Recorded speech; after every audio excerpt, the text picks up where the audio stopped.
라디오 이재현의 뉴스 정면 승부 4부 이어가겠습니다.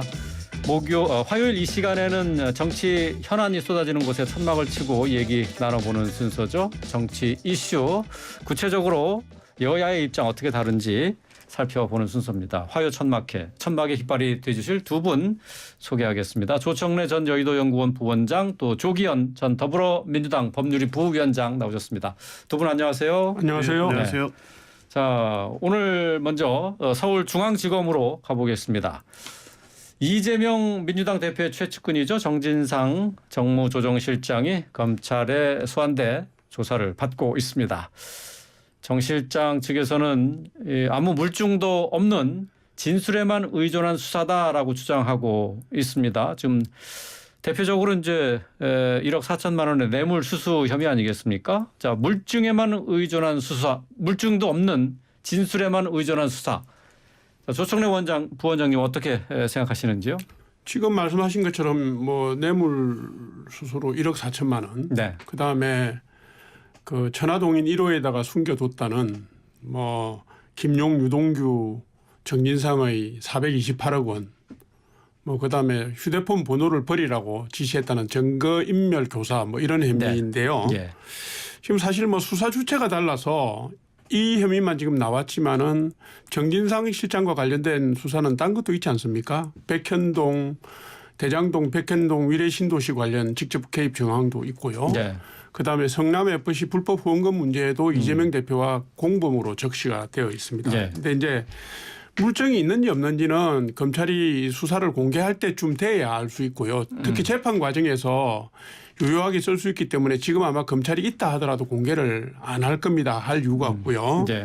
근데 뇌물 수수는 사실은 대부분의 경우에 뇌물을 준 사람의 입장의 일관성, 그 논리의 일관성, 그다음에 시간, 장소 등 정황 증거가 네. 유력하게 채택이 되고 그걸로 해서 그게 명확할 경우에 형량을 구형하거나 선고하는 경우가 많지 않습니까? 그래서 예. 제가 볼 때는 지금까지 수사 흐름을 볼 때 검찰이 구체적으로 입증 가능할 것이다 이렇게 예상을 합니다. 예.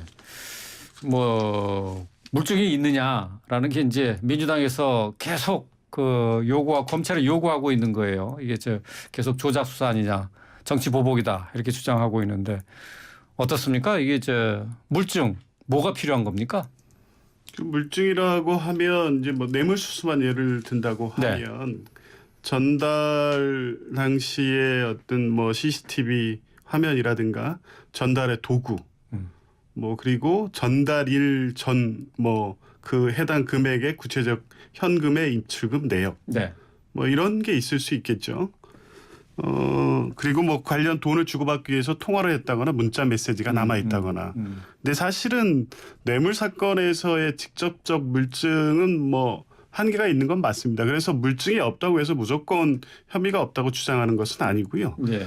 지금 정진상 실장이 전면 부인하고 있는 근거는 지금 4개 혐의 사실에 대해서 전부가 유동규의 번복된 진술에 의거해서 지금 수사가 진행되고 있는데 그 진술의 일관성이 일단 깨졌기 때문에 진술을 중심으로 구성된 이 압수수색 영장과 지금 수사가 이 범죄 혐의 사실을 바로 입증하는 것이 아님에도 불구하고 단정적으로 범죄 사실이 있는 것처럼 계속 피의 사실이 공표되고 있고 정진상 실장으로서는 뇌물 수수를 비롯해서 지금 부정처사 후 수뢰라든가 부패방지법이라든가 4개 혐의 자체에 대해서 이 수사를 받으면서도 진술 외에 다른 부분 정황적으로라도 그걸 확인할 수 있는 부분이 제시되지 않았던 것으로 봅니다. 압수수색 영장에서도 마찬가지였고요. 이제 그런 측면에서 보면 단순하게 물증이 없다고 해서 혐의가 없다고 부인하는 것이 아니라 검찰이 제시한 지금 범죄 혐의 사실 자체가 사실관계가 맞지 않는데 그것을 확인하기 위해서 제시한 내용 자체도 논리적으로 잘 구성되어 있지 않다 이렇게 보고 있는 거죠. 예.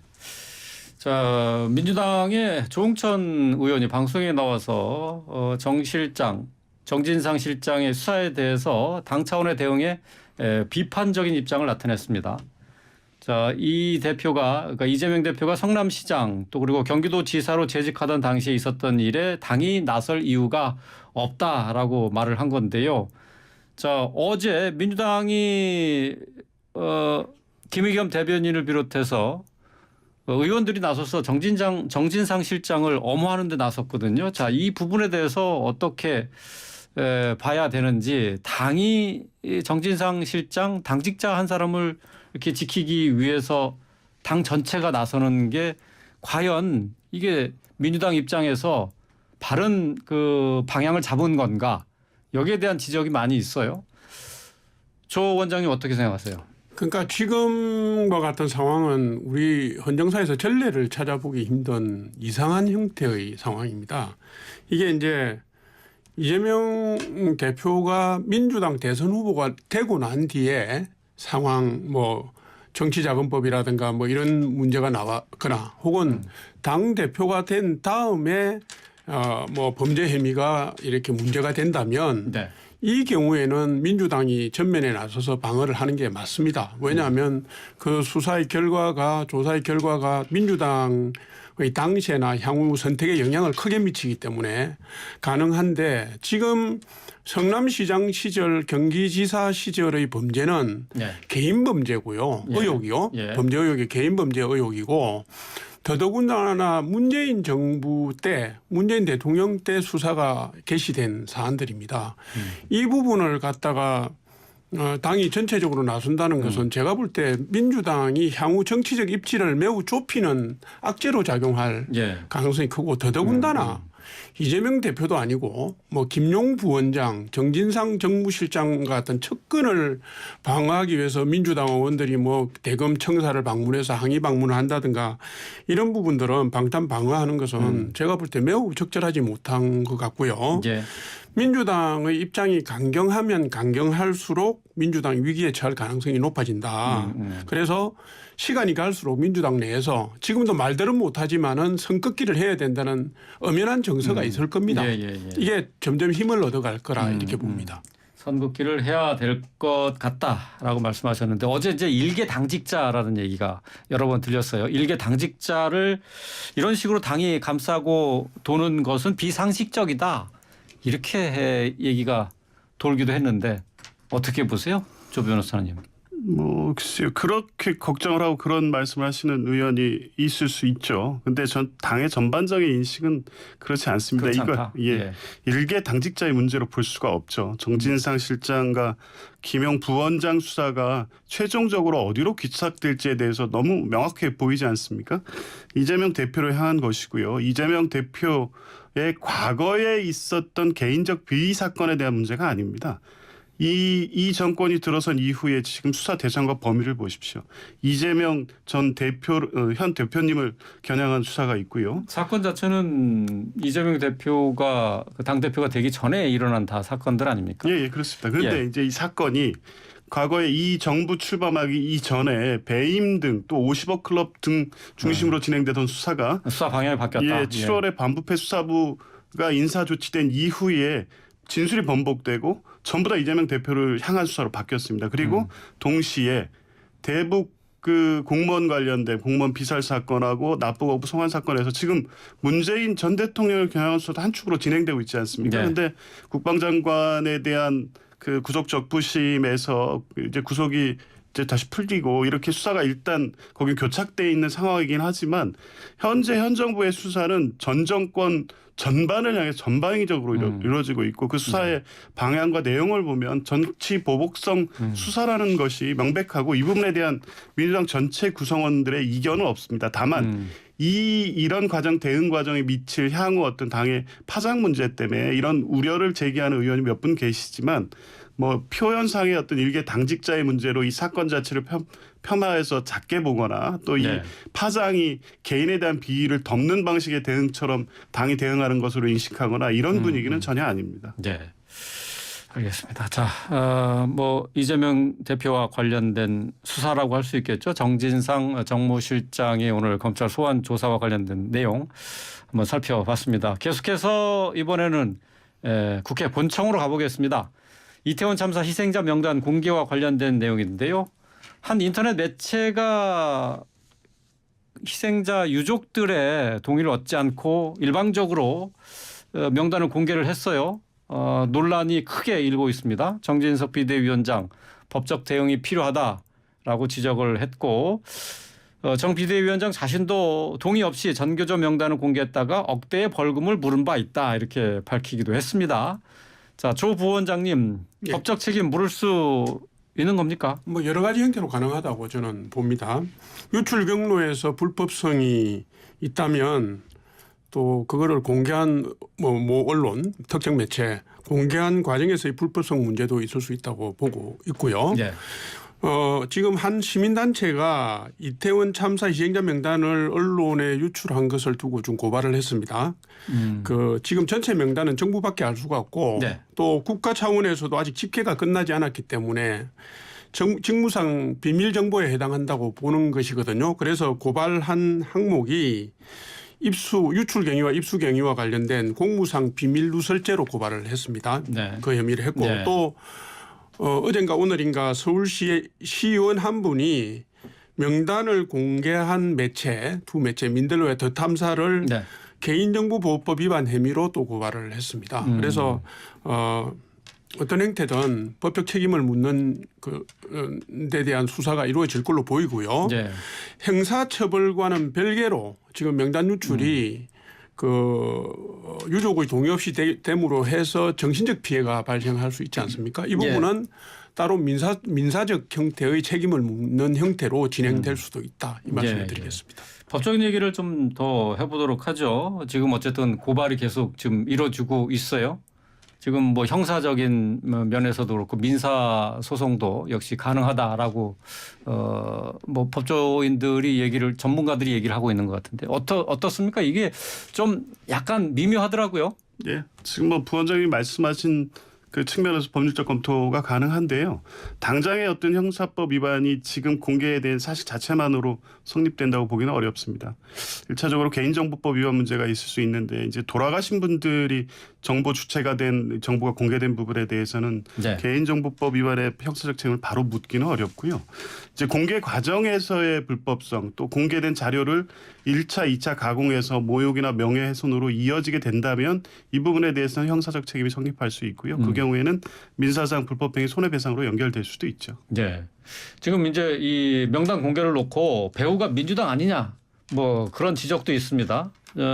조 원장님 어떻게 지금 국민의힘 차원에서는 이 공개 과정 이 부분을 좀 추적해 보고 있나요? 정부 명단을 정부만 갖고 있는 것이니까요. 네. 단순 유출을 해보면 담당 공무원이 유출한 경우가 있을 수 있고요.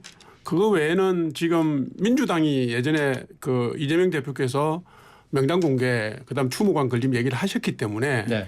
민주당 소속 국회의원이 경찰에다가 자료를 요청해서 그 요청한 자료를 특정 매체에다가 줬을 가능성이 또 있습니다. 그래서 제가 볼 땐 크게 그 두 가지 가능성인데 이 부분을 수사를 거치지 않고 어떻게 유출됐는지 또 특정 매체가 어떻게 입수했는지를 밝히기는 지금 현재로서는 쉽지 않아 보입니다. 네.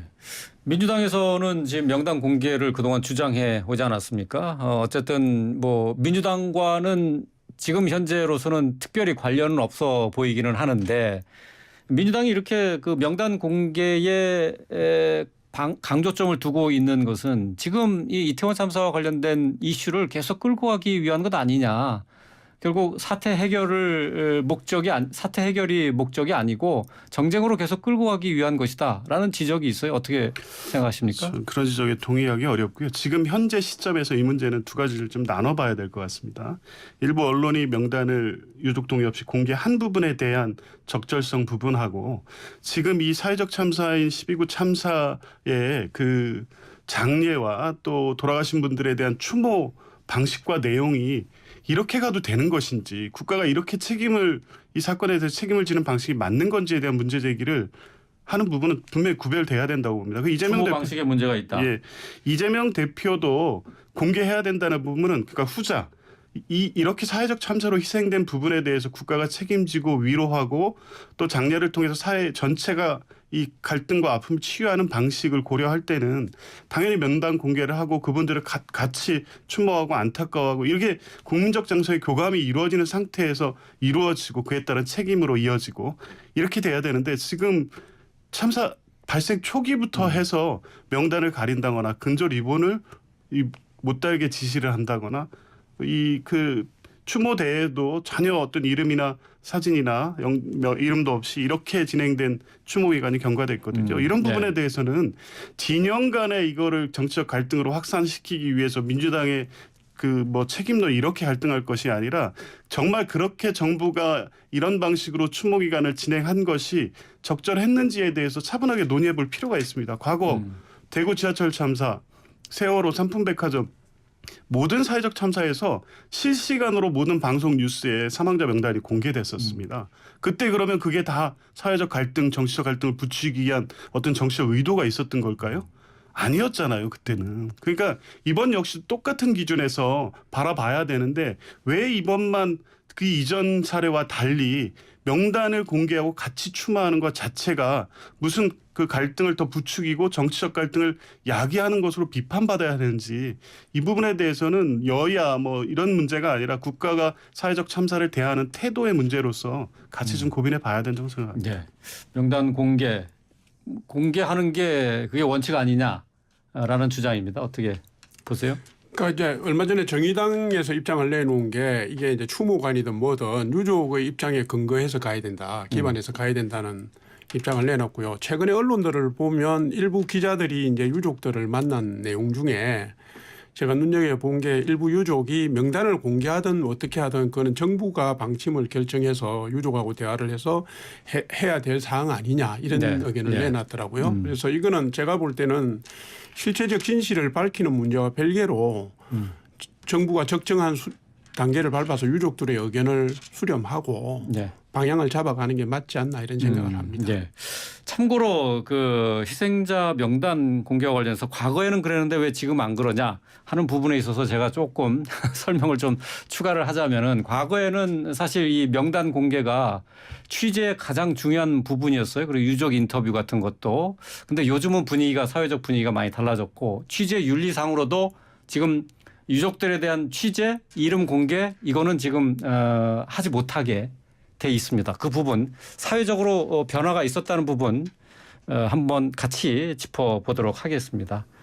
자, 정치권 현안 가지고 두 분과 함께 얘기 나눠봤습니다. 오늘 말씀 여기까지 듣도록 하겠습니다. 고맙습니다. 감사합니다. 네.